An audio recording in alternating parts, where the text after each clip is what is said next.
Hello, welcome everyone. Wow, this is so great. I'm so glad that you are all here. We may have some folks who will continue to come on in, but in the interest of time, we are going to go ahead and get started.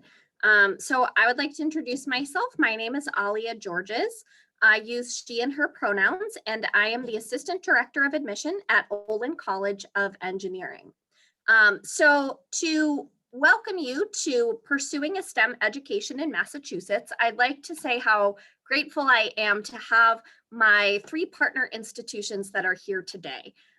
So we have Olin College of Engineering, we have Wentworth Institute of Technology, Smith College, and UMass Lowell. And this is a really exciting opportunity for us to get together because here in Massachusetts, there are so many incredible STEM, which are science, technology, engineering, and mathematics opportunities here for students to take advantage of.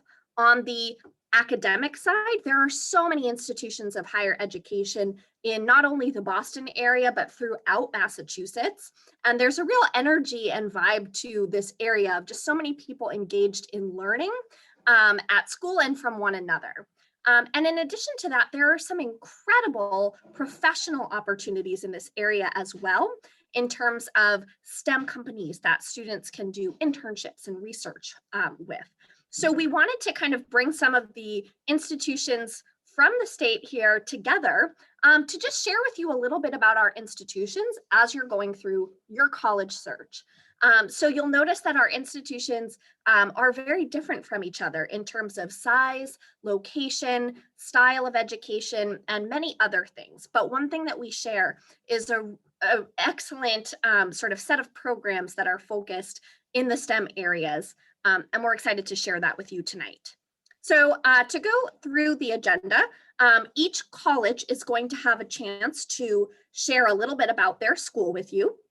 After that, we are going to quickly have a sort of roundtable to discuss some of the most commonly asked questions we've been getting about how COVID-19 has impacted our institutions and our admission processes. And then if there's time, we'll have some general Q&A that will apply to all of the schools. So if you have general questions that you want to hear from, we are all working together in this college admission field, and we'd love to answer those. A couple housekeeping items. While you are listening, if you have questions that are specific to one of the schools that are here, you can put those into the Q&A function. So that's how we will be monitoring your questions. And make sure that you put, if it is for a specific school, make sure you put the name of that school so that we know who you would like to answer the question. And if it's a general question for all the schools, you can indicate that as well. So we will be monitoring the Q&A for that. And I'd also like to share that this session will be recorded, and we will be able to send you the recording of the presentation afterwards. All right, so without further ado, I'd like to just briefly ask my colleagues to introduce themselves, just so that we can put names to faces, and then after that, we'll get started with the presentation. Hi, everyone. Thank you for joining us today, this evening. Actually, my name is Nikki Chambers. My pronouns are she, her. I am Associate Director of Admission and Coordinator of Multicultural Recruitment. Thrilled to be here today. Thank you. Hi, everyone. Thank you for joining us this evening. My name is Michael Belcher from UMass Lowell. My role is Director of International, Multicultural, and Regional Admissions. We look forward to sharing information with you this evening. Thanks. Hi, everyone. My name is Dan Chadwick, and I'm with Wentworth Institute of Technology, and I am an admissions counselor there. Thank you for joining us. All right, wonderful. So we will go ahead and move to the next slide, and it looks like Olin College of Engineering is up first, so that's me. All right, so welcome to our sort of virtual and very quick overview version of Olin College of Engineering.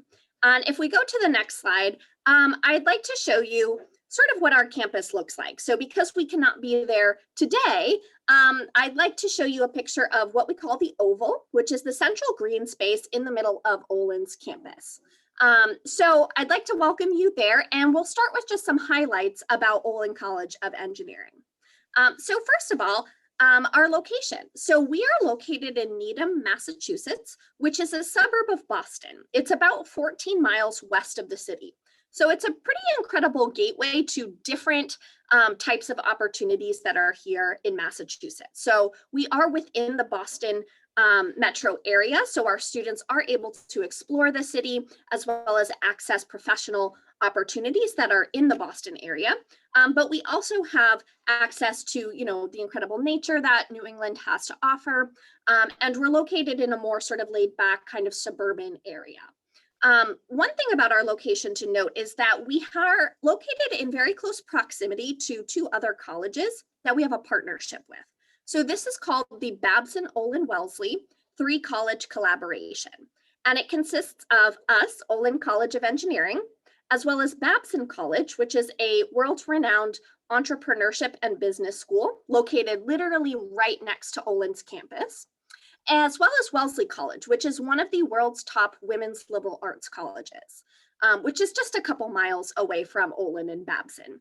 And how this partnership works is it allows students at any of the 3 colleges to take classes at all 3, as well as participate in extracurricular clubs, activities, and events at all 3 schools. So it allows us to have our own sort of unique identities and focuses in our own communities, while also giving students access to a wider academic and social network. All right. The next thing I'd like to share is about our student body. So Olin College consists of about 330 students. So as you can tell, we are really, really tiny. And we'll talk more about size in just a minute and why that matters at Olin in terms of why we are so small. But I'd also like to share that within that small student body, we have a great deal of diversity in terms of our students' backgrounds. So currently our students represent 38 different US states. So not the majority of them are from right here in Massachusetts or New England. They're really from all over the country, as well as the world. About 10% of our students are international students representing 13 different countries currently. They also come from a wide range of racial, ethnic, religious, and socioeconomic backgrounds. And about 50% of our students identify as women, which especially for engineering and STEM, which does tend to be much more male dominated, that's something that we are really, really proud of. And lastly, I'll point out our mission, which is what we call engineering for the good of the world. And that's really what motivates us in everything we do at Olin. And what that means to us is that, of course, we're an engineering school, that's in our name, and we want to certainly provide students with an excellent technical education. But we want to go a step further than that and really empower students with not just those technical skills, but a framework for how to apply them in a wide variety of real world contexts, and specifically how to apply them in a way where they're going to make the world a better place in whatever way that means to them. All right, so we'll go to the next slide now. Okay, so, we talked about that engineering for good mission. So in terms of how we do that, there's a couple key ways. The first is through our small and supportive community. So we mentioned that Olin is teeny tiny, right? 330 students who are all undergraduate students, meaning they're all working towards their 4-year bachelor's degree in engineering. And there is a reason why we are so small. It has to do with the kind of culture and learning environment we are trying to create here. We want you to be in a place where you know not only your peers, but also your teachers on a first name basis, and they know you just as well. And that really allows them to work one-on-one with you and really devote time, attention, and resources towards helping you be the best engineer that you can. We really feel like students thrive when they are able to be in a small environment where they know everyone, they have people looking out for them, and they have the opportunity to try things hands-on rather than just sort of hear or read about it, which brings me to my next point about our curriculum. Olin specializes in collaborative project-based learning. So what this means is that rather than learning primarily through things like lectures, textbooks, videos, problem sets, practice exams, and tests, Olin students learn primarily through hands-on projects that are collaborative, meaning that they're working with other people. And the reason that we do this is because, yes, our students will learn material through a variety of ways, including many of the more kind of quote unquote traditional ways that I just referred to, but it's embedded within the context of these projects so that they truly understand how to take what they're learning and really apply it and understand the connections, the context, and the meaning of what they're doing, which we feel really prepares them to take on the biggest sort of questions, challenges, and opportunities in our world. All right, and then lastly, we have a focus that's really multidisciplinary, which means that, we're an engineering school, of course, but we feel like engineering should really be complemented by areas like design, arts, humanities, social sciences, and entrepreneurship. And we don't just see these as nice add-ons or electives to our curriculum. We really see them as fundamental parts of what make you a better engineer who's more invested in the world around you and connected to it and able to have that positive impact.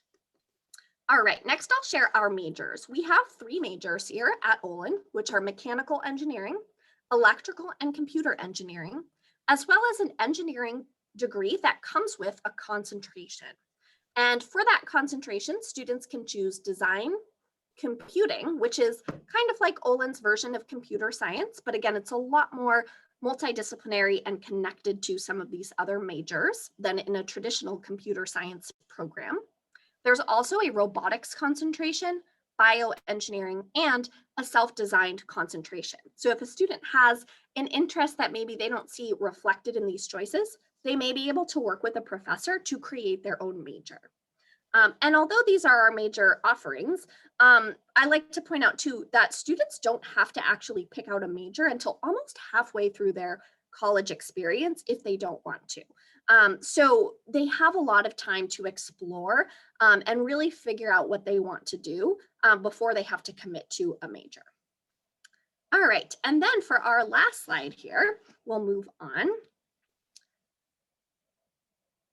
All right, so just a little bit about our admission and financial aid process. We won't go too in depth with that, but if there's one thing I'll leave you with about that is that, Olin is a very unique school. We take a very particular approach to engineering, and our admission process really reflects that. And what this means is we have a unique 2-phase admission process. The first phase is the application, and we accept the common application and the coalition application, and that actually is pretty conventional. It'll look pretty similar to other selective colleges and what they require. And that application is due on January 1st. What's unique to Olin is the second phase, which is what we call Candidates Weekend. And how that works is that we actually, in typical years, bring students to our campus for a weekend of activities, interviews, and exercises. That both allows us to get to know them a lot better, more so than just on paper in their application, and gives them the chance to really get to know Olin and decide if it's right for them. If you are applying this year, please be aware that the Candidates Weekend program will be held virtually, but it will really sort of maintain the same goals that it does when we do it in person, and we're really working hard to plan a great program for that. And then I'm also a financial aid counselor at Olin, so I'd like to share that all of our students benefit from the Olin Tuition Scholarship, which covers half of the tuition for 8 semesters or 4 years of study for every single student at Olin. So just by being admitted to Olin, they receive this scholarship that's merit-based. It represents all of their hard work and achievement up till this point. In addition to that, we meet 100% of demonstrated financial need through the FAFSA, which is the free application for federal student aid. So our goal is to ensure that by the time a student, really looks into Olin and applies and is accepted and decides that this is where they want to be, that finances, as much as we possibly can, will not be a barrier to that. And we're trying to be as affordable and accessible as possible. So that's all I'm going to share with you right now. And it's been really great. So I'm going to turn it over next to Smith College and Nikki. Thanks, Alia. And again, everyone, my name is Nikki Chambers. My pronouns are she, her. I am Associate Director of Admission and Coordinator of Multicultural Recruitment.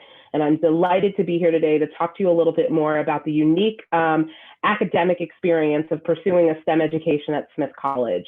Next slide, please. So to orient you just generally about Smith and what makes us unique, Smith is a liberal arts college located in Northampton, Massachusetts. Northampton is about 2.5 hours west of Boston and 3 hours north of New York City. We are a liberal arts college with 3 academic divisions. So we have STEM opportunities, including engineering, humanities, social science, and art as well, so technically 4. We have about 2,450 undergraduate students on our campus, and almost 100% of them live on campus. At Smith, housing is guaranteed all 4 years, and the residential experience is a huge component of that transformative experience of being a Smithy. Our campus is about 150 acres with over 100 academic buildings. 33% of our students identify as domestic students of color, while 14% of our students identify as international students. We have students coming from about 47 different states in almost 50 different countries.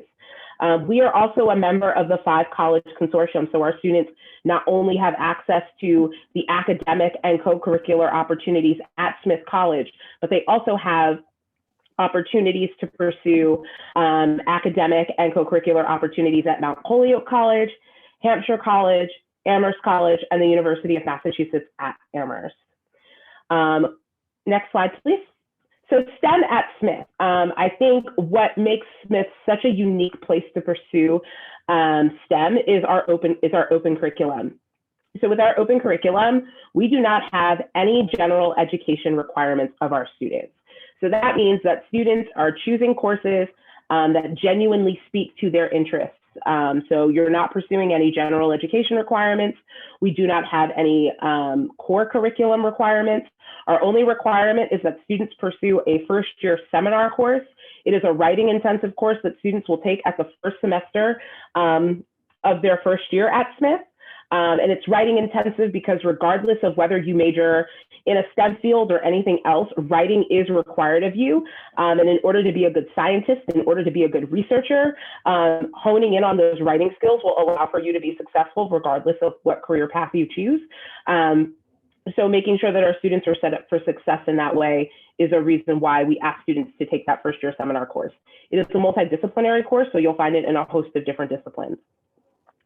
On this slide here, you'll see a list of some of the STEM majors offered, but I think one of the most amazing aspects of pursuing STEM at Smith is that there's space for duality.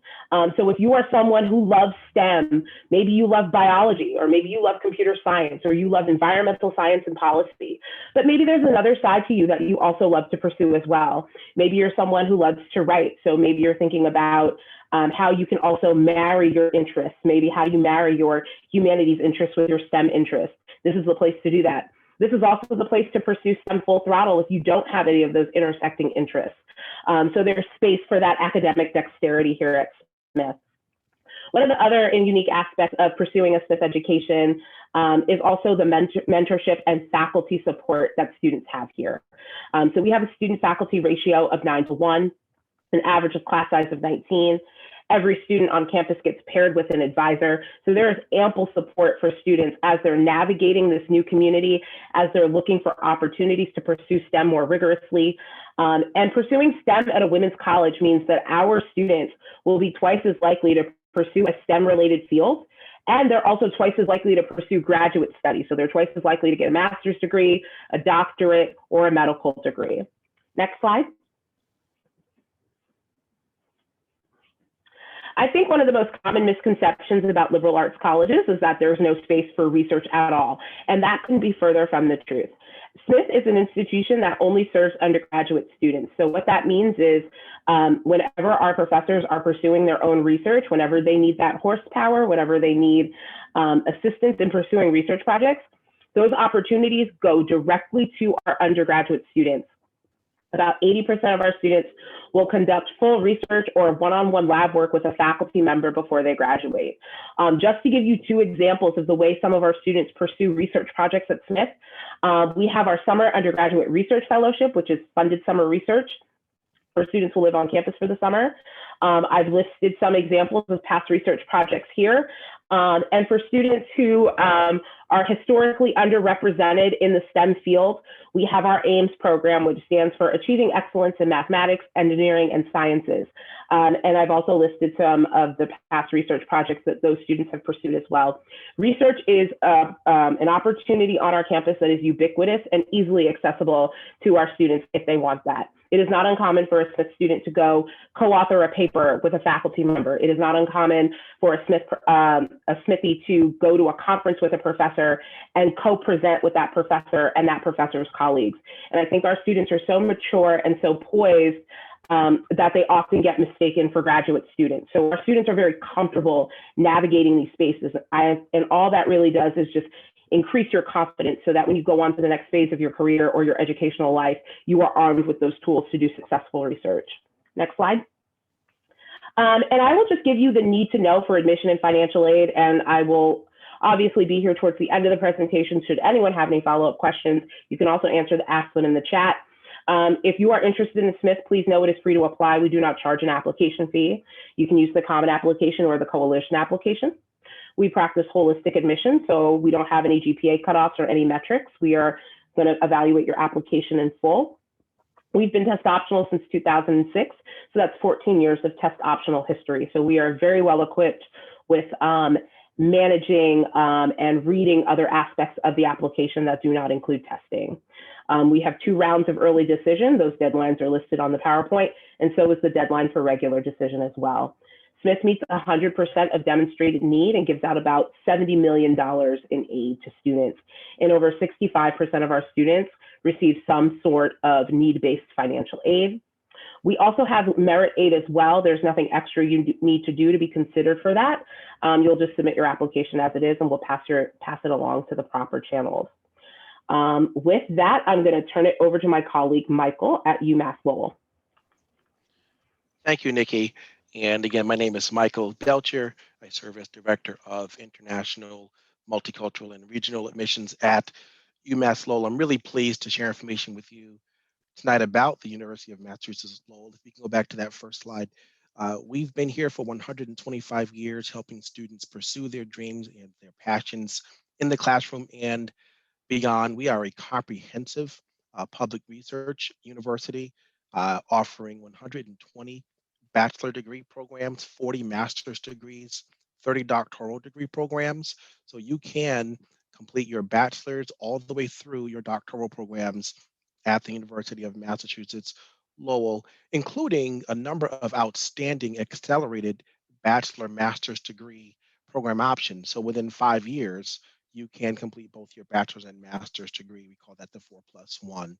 As I mentioned, we are a public research institution with just under 12,000 undergraduate students, 11,674 to be exact. And 38% of our students identify as students of color, African American, Native American, Asian American, Latino students, and coming from all 50 states and around the world, 122 different countries. I've had the opportunity to represent UMass Lowell in a number of different countries, and it's just amazing to see the variety of places that our students are coming from. So a very dynamic, very diverse environment at UMass Lowell. We certainly put an emphasis on the teaching environment, and because of that, we keep our student faculty ratio at a very manageable size, 17-1 student faculty ratio, including our honors college with just about 1,500 students enrolled. Great benefits to the honors college, smaller class sections.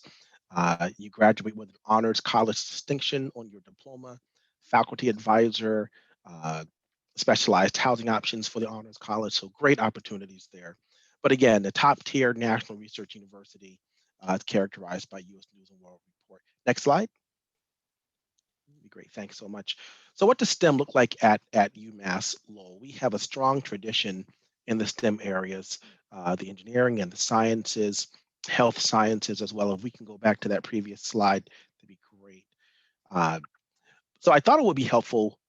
We can certainly look at the traditional STEM programs, the engineering programs and sciences, but I thought it would be helpful to point out some of the programs that are rare or possibly even unique at UMass Lowell, one of which is plastics engineering. Very few institutions in this country, in this nation, offer plastics engineering. You'll find mechanical and chemical and electrical, but very rarely plastics. So very interesting career field, outstanding career field actually. Forensic science is another option. So that is attached to our chemistry degree program, biomedical engineering. And then there's also something within our music program, our Bachelor of Music Performance called Sound Recording Technology, where it really is a combination of a music degree program and audio engineering. So some amazing uh, and fairly rare opportunities at UMass Lowell. And then some of our minors address some of the current challenges that we're facing as a country and as a world. Robotics. We have also a STEM teaching minor for students who have a passion for sharing knowledge and also a skill in the STEM areas and interest in that area. And I mentioned business administration as well because a number of our engineering students uh, add a business administration minor. It's just a really helpful uh, orientation for their careers. At UMass Lowell, we certainly pride ourselves and focus on hands-on learning that takes a number of different forms. It might be service learning, where we are helping students to apply their classroom learning to solving real world problems. We've had engineering students designed uh, apparatus and wheelchairs for different people. We've had students work in teams through our difference maker program, and that's teams across disciplines where they can again address real world problems. A number of those teams, I think 33 of them, actually have formed small companies, and so that's a very exciting, a very energizing opportunity.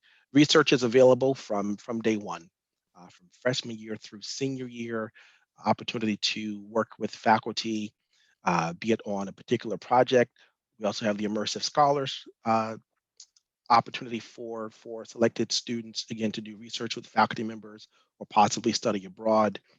And then experiential learning, again, a hallmark of UMass Lowell. Again, takes many different forms. There might be a co-op or an internship.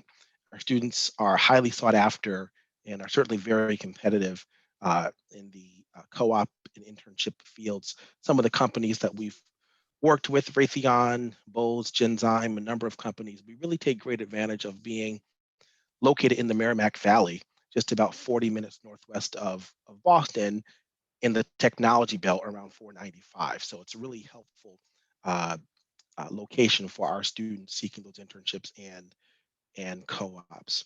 Let's go right to the next slide. I know our time is moving, and we'll say just a few words about the admissions process. So right to the next slide, if we could there. Perfect.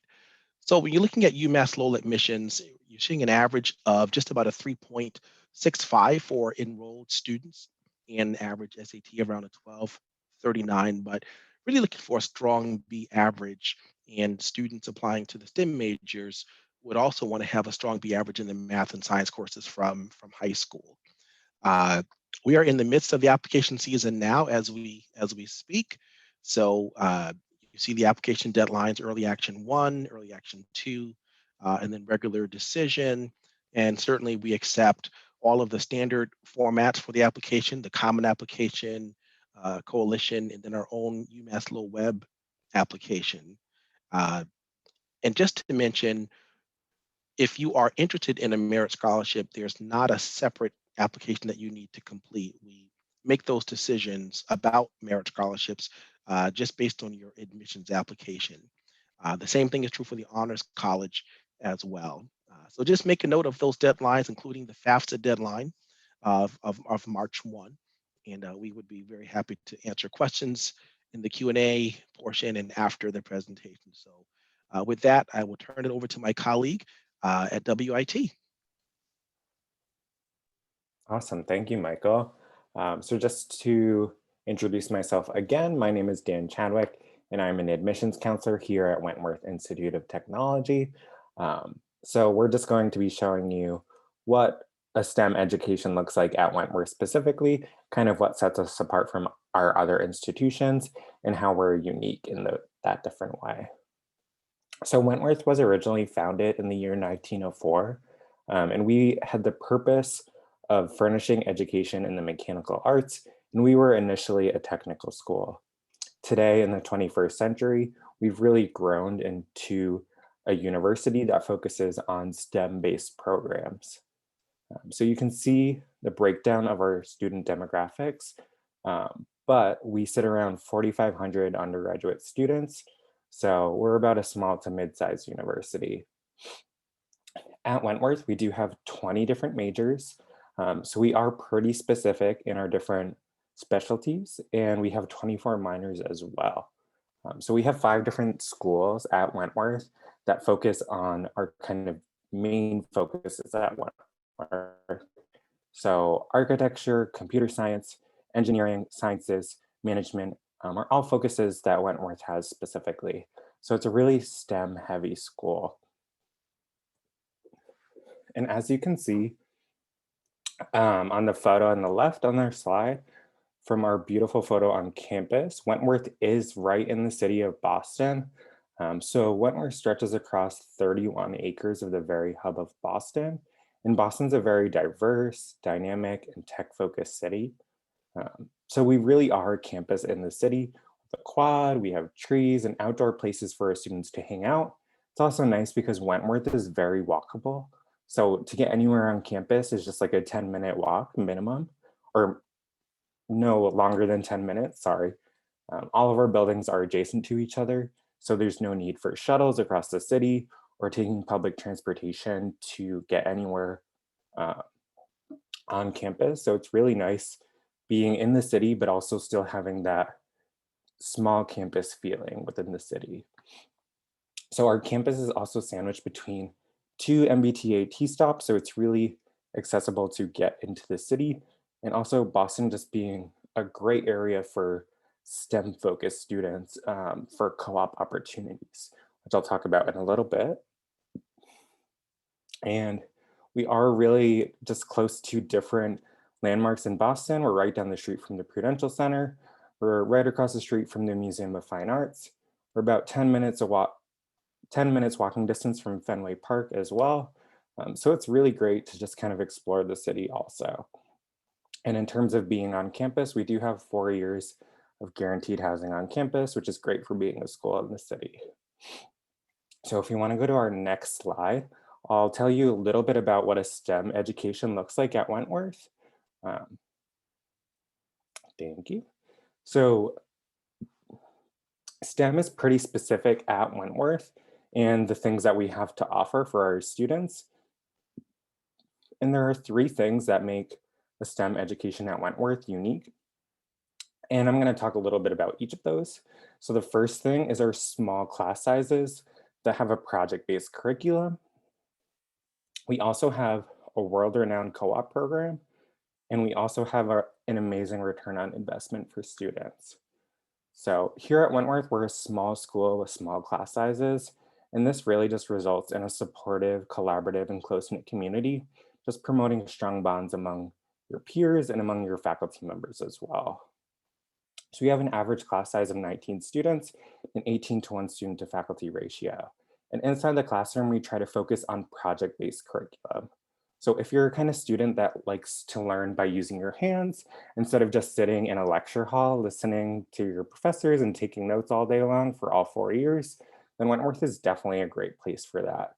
We have over 20 different maker spaces and state-of-the-art laboratories that are really essential for our students to use in order to get that hands-on experience. So if you're the type of student who learns by using your hands and likes that project-based curriculum, then Wentworth would be a really great place for you. So now I just want to talk a little bit about our world-renowned co-op program. Because of our co-op program at Wentworth, we've created a center of learning that connects you to the professional world on your first day of being a student at Wentworth. So it's pretty great because every student is required to complete 2 semesters of a full-time co-op here at Wentworth. And so basically you might be thinking, what's a co-op?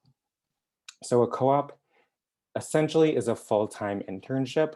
So it's going to be an entire semester of working 40 hours a week for a company that is similar to what you're studying. So if you're an architecture student, you'd be doing a co-op in an architectural firm, working full-time, really just kind of getting the skills in your field in a real world company. So like I said, all students are required to do 2 semesters of that full-time co-op, and all of our co-ops are required to be paid. So you're also getting money for those. So those are almost all of them are completed in your junior and senior year, and that kind of depends on your major. So you can do your co-ops anywhere. A lot of our students are choosing to stay right in Boston because of all of the different opportunities that Boston has to offer for STEM specific programs, but students can also do their co-ops back at home. So if you wanted to live at home with your family and commute to your co-op and save a little bit of money that semester, you can definitely do that. Another option that we have for students is if you wanted to go to co-op across the country, say in California, we've had students do co-ops at Microsoft, Facebook, all of those really great companies out in California or any other state in the US. You can really do a co-op at as long as you find it. And we do have a dedicated team of co-op advisors who really just help our students and walk our students through that process and connect them to resources. So like resume reviews, on-campus interviews, co-op fairs, and really just helps with the entire process with that. So due to our co-op program and the well-known nature of our co-op program, it really just prepares our graduates to be able to work in the field. So our graduates leave with almost a full year of full-time co-op experience and are finding jobs really easily because of the skill sets they've gained on co-op. So around 97% of our students have actually accepted a job offer or enrolled in a graduate degree program within 6 months after graduating. And then the median starting salary for our students right after they graduate is around $64,000. If we want to just go to the next slide, I'll talk a little bit about the admissions process and what it's like to apply. So here at Wentworth, we do operate on a rolling admissions schedule. And that means as applications are submitted, we'll review them and then send decisions back out. And on average, this process takes around 3 to 5 weeks from the date all required application materials are submitted to us. And with that, we do have 2 deadlines. So the first is our priority deadline of December 1st. So students who submit on or before this deadline will receive a $1,000 early action scholarship. And that's just if you apply by then. So you don't have to have your full application complete. You just need to send in your application to us and you'll get that $1,000 early action scholarship. And then we also have our second decision deadline, which is February 15th. And that's our regular decision deadline. So this deadline is important because if you were to apply on or before February 15th, we'll be able to guarantee you a spot in your program. And that's, of course, you're accepted. After February 15th, it's possible that some of our majors will close to applications. So it's definitely important to apply before February 15th at the minimum. But if you're interested, definitely recommend before December 1st. And also just to note, we do require students to apply to a specific major. So when you're applying to Wentworth, you do have to apply with a specific program. So that's something to keep in mind as well. And now we're just going to talk a little bit about the application requirements itself. So we do use the common application, which I definitely recommend if you're applying to multiple different schools, but we also have our own Wentworth specific application. So we also will require your official high school transcripts. So we're going to look at your classes, your GPA, and your grades and things like that. The average GPA that we see for students is around a 3.2. So that's another good thing to keep in mind. We do have a minimum of 1 recommendation letter required. We'll also look at your essay, your extracurricular activities, so clubs, jobs, responsibilities, things like that. Another thing to keep in mind is that we're test optional. So we do not require you to submit the SAT or ACT for your application, but if you want to, you definitely can. But Wentworth will never negatively impact your application, whether you submit them or you don't submit them. It'll only help your application out. Another thing that we have for our application is our $50 application fee. We also have additional information that's required, if you're an international or transfer applicant. Another thing to keep in mind is that if you're applying to any of the engineering programs, applied mathematics, applied sciences, computer science, we do require math through pre-calculus, but any of the other programs, it's math through algebra 2. So that's kind of the general information. I know that was quick, but general info and admissions information for Wentworth. If you do have any other specific questions, you can definitely reach out in the Q&A and ask questions about that. But now we're going to turn it over to our next session. Thank you, Dan. All right, so that was sort of the very brief overview of each of the 4 schools that are here tonight. So as you can see, we kind of tried to give you almost like a tasting plate of some of the different opportunities and programs and institutions that Massachusetts has to offer in terms of STEM. Since this was just a brief overview, we're really encouraging you to go that next step. If you found out about a school that you maybe weren't interested in previously, but you heard something that sparked your interest, or maybe a school that you are already interested in but want to learn more about, go onto our websites, our social media, and really explore. Most of us are doing, lots of different virtual visit opportunities, things like that. And that's really a great way to get to know more. You'll notice on the screen right now, you have all of our email addresses. So we would love to hear from you with any questions that you might have later on, any follow-up questions or something that kind of comes to you later you want to ask about. You do have that opportunity to email us directly to ask that. So again, I want to thank my colleagues. And then the next thing that we are going to do is we're going to go around and briefly share a little bit about how the COVID-19 pandemic has impacted our institutions and our admission processes, because we do get a lot of questions about this from students and families. So we'd like to take the opportunity to address that a little bit. And we'll go in the same order that we did before. So starting with Olin College, I'll start with our admission process. So one of the most important changes that has happened is that for this application cycle, our standardized testing requirement has been suspended for this year. So in past years, we have required applicants to submit SAT or ACT scores. This year, submitting test scores is completely optional. And what that means is that if you have taken one of these tests and you want us to see your scores, you feel like they're a good reflection of your learning, and you want us to review that as part of your application, you may include it and we will review it. If for any reason you do not want to send us test scores or can't send us test scores, and you do not have to provide a reason, by the way, then that means that that is not even factored into your application. So we're not going to be wondering, why did this person submit test scores and this person didn't? You are the one who decides whether or not that is part of your application. So you can decide what's the best way to tell your application story, whether that includes test scores or not.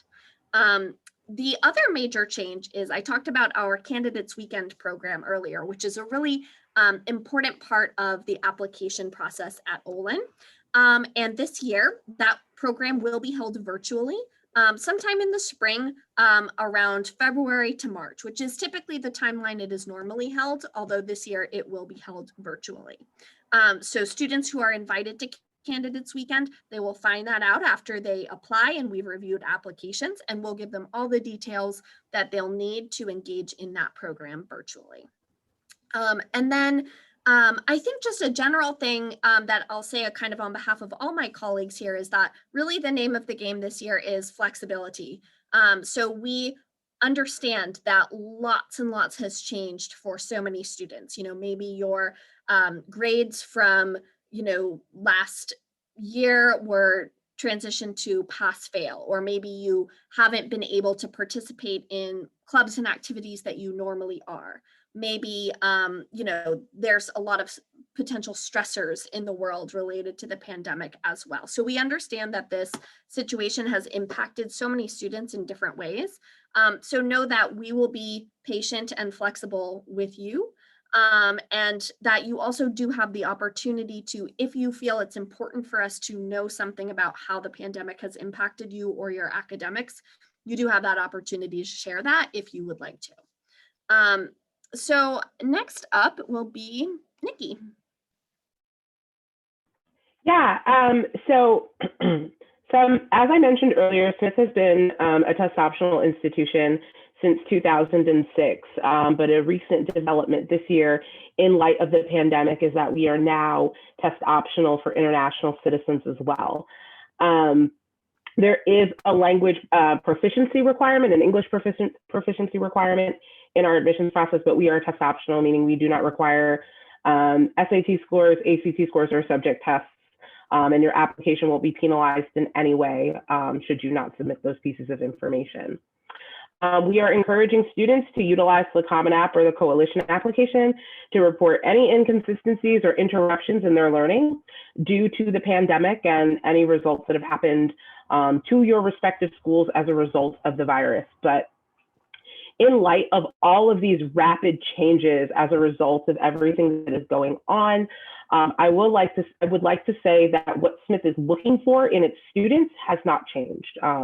We are still looking for students who are curious, students who write well, and students who are going to come to our community and add.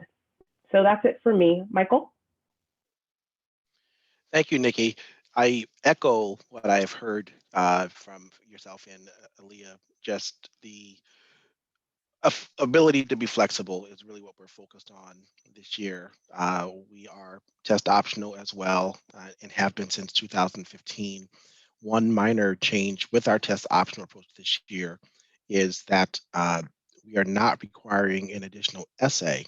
It's an option still to submit it, but we are purely test optional this year and moving forward. We review applications holistically, taking into account, again, the various challenges that students have experienced with the pandemic, trying to be as accommodating as possible. Similar to my colleagues, we are very much active in the virtual space with tours and information sessions and visits. So we encourage you to reach out to UMass Lowell, to reach out to all of the schools here, to take advantage of the virtual availability of all of us. We're happy to connect with you. As a campus, we continue to move forward with hybrid learning, online classes, some in-person classes, a variety of approaches as we sort of navigate this challenge as a university. So in short, I agree with everything that's been said, and we are partnering with you through this. We are in it together. We will come out of it together better. Thanks so much. Dan? Awesome, thank you, Michael. So similar to what my colleagues have said, we're just trying to work with you as best as we can in order to help you through the application process. So for Wentworth specifically, not much has changed in terms of admissions during COVID, but in saying that, we have already been test optional. So we were test optional previous to COVID, and we also have a rolling admission schedule. So that rolling admission schedule kind of gives some leniency to getting your application requirements in. So if you're struggling with a letter of recommendation, getting that in, because you aren't able to talk to your guidance counselor one-on-one or something like that, we're lenient on those dates. So we're not going to penalize you if you're having trouble with any of the application processes. We're just here to try to help you. So even though not much has changed in terms of the application process for COVID, we are really just trying to help you out as much as we can. And in terms of our campus itself, we have hybrid learning. So we have some online classes, some in-person classes. Any of the in-person classes that require hands-on learning in that project-based curriculum are going to be on campus. But if it doesn't require, like, say, like a lab or a studio class, then it will be online. So all of our hands-on learning is still routined, but anything that doesn't require that will be online. And kind of just echoing what my colleague said, we're just here to help you. So if you do have any questions about the process itself, definitely feel free to reach out to any one of us and we'd be more than happy to help. And I think Now we're just going to go into a Q&A session. So it looks like we have a little under 10 minutes to answer some live questions. If you have questions about any of our universities or just kind of in general about STEM schools themselves. So it looks like there are a couple of questions that would benefit from being vocalized by the panelists on screen. And the first question is just a general question. Can you speak to the campus culture of each school? So why don't we start with you, Alia? Sure, yeah. So, yeah, I think that, everything we talked about that makes Olin Olin in the academic sense, our hands-on approach to learning, the very sort of creative, open-ended problem solving, the small, tight-knit learning community, the desire to do good in the world. I think all of that really translates as well to who our students are outside the classroom. So all of those same characteristics I see in them, not just as students, but as people. They are creative, they are caring, they are invested in their community and want to make it a better place. And they're fun too. So, they tend to have, I don't put too much stock into like the college rankings and stuff all the time, but one that I think is really great is I think it's the Princeton Review ones because they're based on what students say in surveys. And Olin always regularly appears both on a list of, students that work the hardest or study the most and students that have the most fun and are the happiest. And I think it's really cool that we get to be on both sides of that. And a lot of Olin students I've heard them say that, it's not like we work hard, so we have to play hard to blow off steam. At Olin, working hard is playing hard in a sense that creativity, that engagement, you don't really turn off that side of your brain, whether you're working on, school projects, whether you're, involved in a community organization, or whether you're just building, a shelter out of snow because you can do that in an engineering structurally sound way and also just because it's fun. I see that in our students, but I do think that you'll get a better sense of that from them directly because they are going through that experience. I'm not. So definitely check out our virtual visit opportunities because there are some opportunities that are led by students where you can ask them these questions more directly and get their perspectives on it.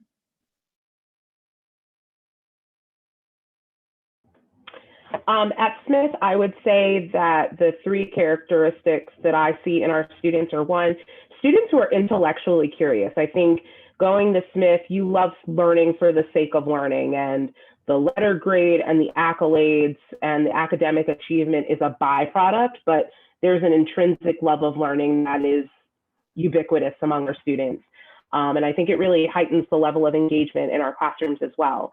Having that open curriculum really allows for students to choose courses that spark joy, for lack of a better word, and really allow for them to really thrive in those academic settings. I also think Smithies are fun. Smithies love to have fun as well. I think that is something they love to work hard, they love to play hard, but it's something that feels really inclusive, and for whatever your definition of fun is, you will find a community for you. Whether you are someone who loves to play ultimate frisbee, whether you are someone who loves to sing but you can't sing, we have a group called Crapapella, so you can go sing really badly with a bunch of like-minded folks. We also have Squidditch, which is Smith Quidditch, but we also have affinity groups. We have political action organizations. So we have over 120 different clubs and organizations, and our students get really involved in creating the fun that they want to see on our campus. And I would also say that Smithies are change makers. I think Smithies are activists by nature, so they come to Smith thinking about what is it that they can do to allow their voices to be heard. And they're really thinking through issues that they care about and how they can make an impact on the world in that way. So that's how I would describe the campus culture. I would describe, thinking of UMass Lowell students, I'm always impressed with their work ethic and just their can-do mindset, their can-do spirit. There's such a sense of entrepreneurship and a sense of possibility at UMass Lowell with our students. I don't think there's a challenge they cannot handle, um, whether it's a new innovation in engineering or just problem solving around a community issue. They're just very engaged and very confident in their ability to change the world. So when I think of the UMass Lowell student in the culture, I think of a sense of possibilities, a sense of the can-do spirit, a sense of teamwork and collaboration. Um, Students who really uh, maximize their opportunities at UMass Lowell, whether it's through a co-op or um, working with a faculty member, the Honors College, students who make the most of those opportunities and really have the passion to follow their dreams and change the world. So it's an exciting and dynamic institution. So hopefully we can share more about it at a later time. For Wentworth, I would say the students that we see here are really innovative. Um, so I mentioned it a couple of times already, but we attract really hands-on um, centered students who really just kind of want to get out into the field, learn those technical skills, and really be able to have these innovative solutions towards big picture ideas. So really just kind of, those are the students that we see on campus. And since all of our students are required to do the 2 semesters of a co-op, they're really driven and really hardworking students. So all of our engineering programs, whether it's, or all of our STEM programs, whether it's engineering or computer science or any of our other programs, they're challenging programs. So all of our students are really determined and driven to succeed in those programs, but also have those real world experiences and be able to excel and exceed in the field. And just a couple other highlights of our culture on campus. We do have over 65 different clubs and organizations on campus. We also have 19 Division III athletic sports. We have club sports, we have intramural sports as well. So our students they're not just in their classes and in their co-ops, they're also taking advantage of all those different opportunities. Our students love exploring the city of Boston as well. There's so many opportunities right at our doorstep being in the Fenway area of Boston. So our students love taking advantage of all of those different opportunities that we have for them, and are really well-rounded students.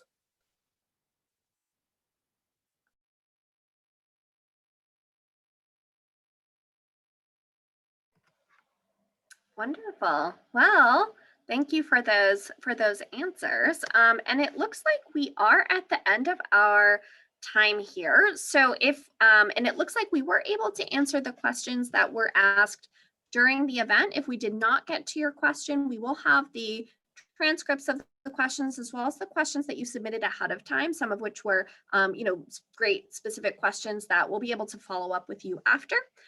As I mentioned before, we will send you the recording of this presentation via email.